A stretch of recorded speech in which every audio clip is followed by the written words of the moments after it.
चर्चा चल रही है बीजेपी ज्वाइन करेंगे, क्या सच्चाई? मेरी नाराजगी क्या है ये समझना पड़ेगा। मैं ये तो नहीं कहता कि मुझे कुछ दीजिए, मैं तो मना कर रहा हूँ मुझे कुछ पद ही नहीं चाहिए। उनके निर्णय शक्तियों पर मैंने तारीफ की, कुछ भी फैसला वो तुरंत लेते हैं। लॉलीपॉप जैसा पकड़ा दोगे, बीजा तुझे ये दे दिया, लेकिन उस लॉलीपॉप को खाने का भी मौका नहीं दोगे तो क्या मतलब है। कोई कहता है कि भाजपा ज्वाइन करेंगे, कोई कहता है कि आम आदमी पार्टी ज्वाइन करेंगे। मेरी नाराजगी स्टेट लीडरशिप से है। आपका दुश्मन अगर कोई है और उसकी एक दो चीज आपको समझने लायक है, उसकी बातों को, उस चीज को आपको उतारना चाहिए, तो उसमें उसकी तारीफ करना गुनाह थोड़ी ना। पाटीदार और कांग्रेस नेता हार्दिक पटेल इन दिनों कांग्रेस से नाराज है और ऐसी चर्चा चल रही है कि हार्दिक पटेल बीजेपी ज्वाइन कर सकते हैं।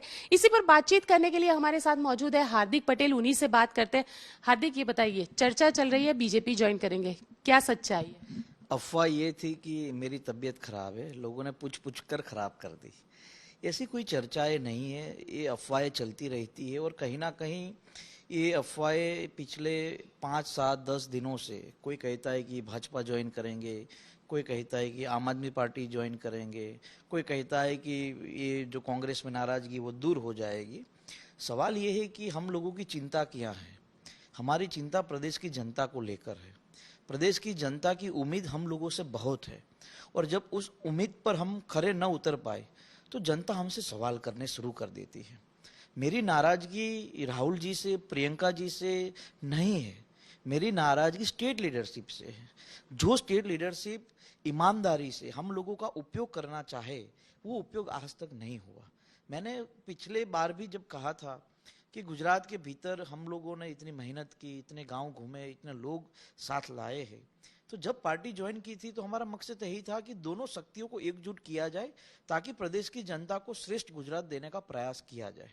ऐसा कुछ हो नहीं रहा और उसी कारण हमने अपनी जो चिंता थी, जो अपनी बात थी, वो हाईकमान तक पहुंचाने का प्रयास किया है और आशा रखता हूं कि प्रदेश की उम्मीदों पर हाईकमान भी ठीक से फैसला ले ताकि आने वाले दिनों में यहाँ अच्छा काम कर सके।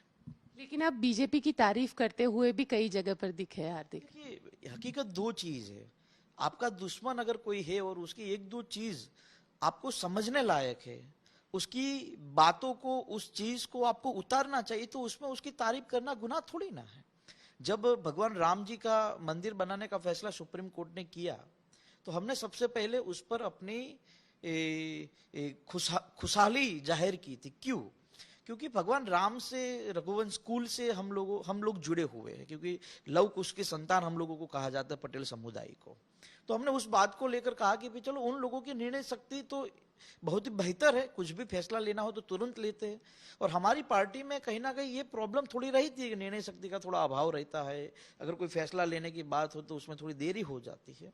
इसीलिए हमने कुछ अच्छा बोला है, तो ये जरूरी नहीं है। कांग्रेस ने भी राम मंदिर को लेकर, मान लीजिए कि जो राजस्थान से पत्थर जा रहे हैं तो उस पर जो निकास, जो टैक्स वगैरह लगता है, उस पर हमने भी बंद कर दिया, वो नहीं लगाया। तो कांग्रेस ने भी राम मंदिर को लेकर ये एक पहल किया है। अच्छा, तो सवाल ये नहीं है भाजपा कांग्रेस का, सवाल यह है कि गुजरात की 6.5 करोड़ के लोग किस उम्मीद के साथ आगे बढ़ना चाहते हैं और उस उम्मीद पर हम कुछ करना चाहते हैं या नहीं, वही मेरा सवाल है। और एक बात तो सही है कि आप अगर किसी की तारीफ करते हैं तो उसका मतलब ये नहीं कि हमारी उस तरफ झुकाव है। ये समझना हम लोगों को पड़ेगा कि भाई उन लोगों की तारीफ, हम इतने सालों से सत्ता के खिलाफ लड़े हैं, सत्ता के खिलाफ हमने जनमानस खड़ा किया था गुजरात के भीतर, तो लोगों की उम्मीद हमसे क्या है, सत्ता के खिलाफ हम क्यों बात करते हैं। कभी कभी हम सत्ता की जो सही चीज होती है उसकी जब तारीफ करते हैं तो उस पर हमें गणित प्लस माइनस देखना पड़ेगा। लेकिन जो हार्दिक पटेल आज दिन तक भाजपा को गालियां दे रहे थे, जो हार्दिक पटेल आज का दिन तक ये कह रहे थे कि भाजपा ने पाटीदारों के लिए कुछ काम नहीं किया है या किसी भी समुदाय के लिए कुछ काम नहीं किया है, वो हार्दिक पटेल भाजपा की तारीफ क्यों कर रहे हैं आखिर? नहीं, आपको यही समझना होगा कि मैंने किस मुद्दे पर तारीफ की। मैंने राम मंदिर के मुद्दे पर बात की ना, मैंने ये नहीं कहा कि ये फलाना फलाना किया है। उनके निर्णय शक्तियों पर मैंने तारीफ की, भी कुछ भी फैसला हो वो तुरंत लेते हैं। और बात रही कि पाटीदार आंदोलन के दौरान हम लोगों ने जो समाज हित के लिए लड़ाई लड़ी थी, मैं 9 महीने जेल में गया हूं। हमने कभी किसी को गाली नहीं दी, हम गाली नहीं दे रहे, हम मुद्दों पर उनके खिलाफ खड़े होते हैं। और हम जब पैदा हुए तो गले में कोई पट्टा लेकर पैदा नहीं हो गए थे कि हम इसके खिलाफ है और इसके समर्थन में। नीतियों का विरोध होता है, उनके विजन का विरोध होता है। अगर उनका विजन सही होगा तो उसका स्वागत करेंगे, उनका विजन गलत होगा तो उसका विरोध करेंगे। यही तो लोकतंत्र का और हमारे संविधान का प्यारा मूल्य है कि कोई गलत कर रहा है तो आप उसका विरोध कीजिए, कोई अच्छा कर रहा है तो आप उसका समर्थन कीजिए। तो उससे मेरा मानना है कि उससे ये प्लस माइनस तय नहीं होगा कि हम उसके साथ है या इसके साथ नहीं है। देखिए, हम तो सरदार पटेल के वंशज, हम सरदार पटेल की आइडियोलॉजी पर चलने वाले लोग हैं। हम क्या चाहते हैं, चाहे भाजपा हो या कांग्रेस, चाहे वो राहुल जी हो चाहे प्रियंका जी हो, हर व्यक्ति, हर नेता जनता से जुड़ा हुआ है। जनता के मुद्दों पर वो काम करना चाहता है, जनता को कुछ देना चाहता है, जनता खुशहाल जिए उस पर कुछ काम करना चाहता है। और वही रोल हम लोगों का है, हम सत्ता में हो या विपक्ष में। लेकिन आप तो ये लेकिन हार्दिक, आप तो ये कहते हैं कि आप यहाँ की स्टेट लीडरशिप से काफी नाराज है। अब जब नाराज है तो फिर आगे क्या ऑप्शन, क्या? देखिए, हमने 2-4 दिन पहले पार्टी महासचिव से जब मिलने के लिए हमें कहा गया तो मैं उनसे मिला हूँ, मैंने उनसे बात रखी है। मेरी नाराजगी क्या है ये समझना पड़ेगा। मैं ये तो नहीं कहता कि मुझे कुछ दीजिए, मैं तो मना कर रहा हूँ कि मुझे कुछ पद ही नहीं चाहिए, मुझे काम चाहिए। और वो काम क्या होता है कि आप कहे कि हार्दिक तुझे इस जिले में जाना है, तुझे इस जोन में जाना है, तुझे इतनी पद यात्रा करनी, आई एम रेडी। लेकिन आप मीटिंगों में नहीं बुलाओगे, आप इंपॉर्टेंट डिसीजन जब होगे तब आप उसमें अपनी राय नहीं लोगे। तो आपने मुझे वर्किंग प्रेसिडेंट बनाया है तो उसकी कोई जिम्मेवारी तो तय होनी चाहिए ना। सिर्फ लॉलीपॉप जैसा पकड़ा दोगे कि भैया तुझे ये दे दिया, लेकिन उस लॉलीपॉप को खाने का भी मौका नहीं दोगे तो क्या मतलब है। तो मेरा यही कहना है कि प्रदेश में अगर हम लीडर है, देखिए 2 चीज, हाई कमांड हमारा उपयोग पूरे देश में करती है। मैं यूपी में गया, उत्तराखंड में गया, पंजाब में गया, 20-20 दिन रुका हूँ वहां, खुद के खर्चों से रुका हूँ। तो हाईकमांड हमारा महत्व समझ सकती है, तो स्टेट लीडरशिप क्यों नहीं समझ सकती। हमारी नाराजगी, मैंने कहा, हाईकमांड से है ही नहीं, हमारी नाराजगी उनसे है ही नहीं कि आप ये कर रहे वो कर रहे। मैं ये कह रहा हूं कि जो स्टेट लीडरशिप है, जो किसी को निपटाने का प्रयास करती है, किसी को दूर करने का प्रयास करती है, तो कभी बड़े लोगों को इसमें इंटरफियर होकर सही करना चाहिए। और ये बात सिर्फ गुजरात की नहीं है, जहां जहां भी ऐसा आपको लगे, क्योंकि हम लोग किसके भरोसे आए थे। जब हमने पार्टी ज्वाइन की तो हम स्टेट लीडरशिप के भरोसे थोड़ी आए थे, हम राहुल जी के भरोसे आए थे, हम प्रियंका जी के भरोसे आए थे कि चलिए आप हमको न्याय करेंगे, जहां जरूरत पड़ेगी आप हमारा स्टैंड लेंगे। लेकिन क्या राहुल गांधी, प्रियंका गांधी स्टैंड नहीं ले रहे हैं? देखिए, जब जब हमारी बात हुई है उन्होंने हमें बड़ी ईमानदारी से और दिल से बात करी है। प्रियंका जी से बातचीत होती, राहुल जी से बातचीत होती, तो उन्होंने कहा कि चलो हम इस मामले देखेंगे, करेंगे, जो भी होगा अच्छा करने का प्रयास करेंगे। लेकिन सवाल यही है कि कई बार ये भी हो सकता है कि हाई कमांड ने स्टेट लीडरशिप को कहा भी हो और स्टेट लीडरशिप खुद कुछ करना ना चाहती हो। क्योंकि क्या है, गोपी बहन की पिछले 30 साल से गुजरात में सरकार नहीं बनी, और इस 30 साल के समय में कई पीसीसी बने, कई सीएलपी बने। तो आप सोच सकते 5-6 तो एक्स पीसीसी है, 5-6 एक्स सीएलपी है, बहुत सारा रोल बट गया है, बहुत सारे डिसीजन बट गए हैं। क्योंकि जहां ज्यादा लीडरशिप होती है वहां डिसीजन जब बढ़ते हैं तो सही चीज नहीं होती। और उसी कारण मुझे ये लगता है कि स्टेट में ऐसी परेशानी आती है। और ये सिर्फ हार्दिक को लेकर परेशानी नहीं है, मैंने हाईकमान से मेरी यही तो बात है कि सिर्फ हार्दिक के वो मूल्यांकन को देखकर ये बात मत तय करे। बहुत सारे लीडर है जो पार्टी छोड़ के जा चुके हैं, बहुत सारे लीडर ऐसे जो दुखी परेशान है, और ऐसे लोगों से बातचीत तो होनी चाहिए।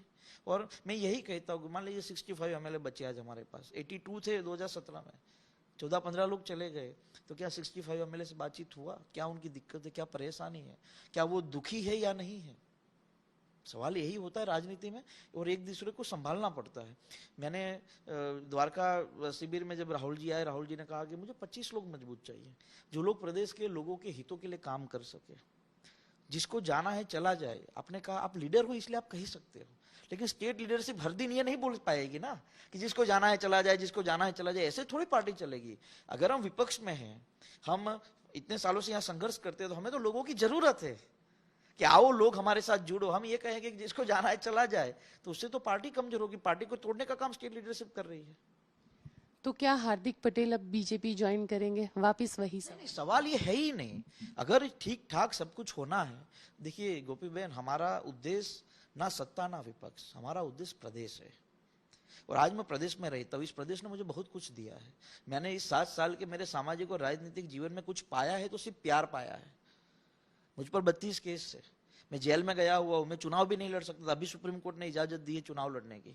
मैंने आज तक सिर्फ प्यार पाया है और कुछ नहीं पाया, और बाकी लोगों ने कुछ किया भी नहीं और सब कुछ पा लिया है।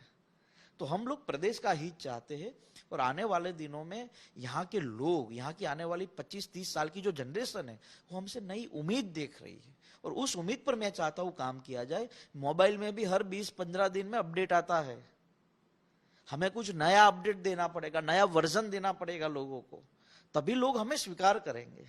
आज मान लीजिए कि कोई मोबाइल आ जाता है और 1 महीने में नया मोबाइल आते हैं तो लोग नए मोबाइल की ओर भागते हैं, ये नहीं सोचते कि मेरे 1 महीने पहले मैं फोन लिया है। लेकिन हार्दिक, आपकी स्टेट लीडरशिप से नाराजगी है। रघु शर्मा से आपकी कोई बातचीत हुई? प्रभारी है गुजरात कांग्रेस के, उनके ओर से क्या कहा गया? जब ये मैंने 5-7 दिन के पहले जब ये चर्चाएं चली थी और रघु शर्मा जी ने भी ये कहा था कि हम सवाल करेंगे, हार्दिक से जवाब मांगेंगे, अभी तक उनका मुझे फोन नहीं आया इस बारे में कि हार्दिक क्या करना चाहिए बताइए, साथ बैठकर हमें प्रदेश के हितों के लिए, पार्टी के हित के लिए काम करना है, ठीक है, लेकिन बात तो कीजिए और मैं आपको सामने से बोलूंगा कि नहीं नहीं आप। और मैंने जब ये जब चला और जब मैं पार्टी के महासचिव से मिला तो मैंने यही कहा कि मुझसे ले लीजिए पद, देना मत अब, नहीं तो लोग मुझे ये कहेंगे कि मैं बार्गेनिंग करता हूं दबाव लाकर। मैं ऐसा पॉलिटिशियन नहीं हूं, क्योंकि आज तक मैंने गवाया है, पाया कुछ नहीं है।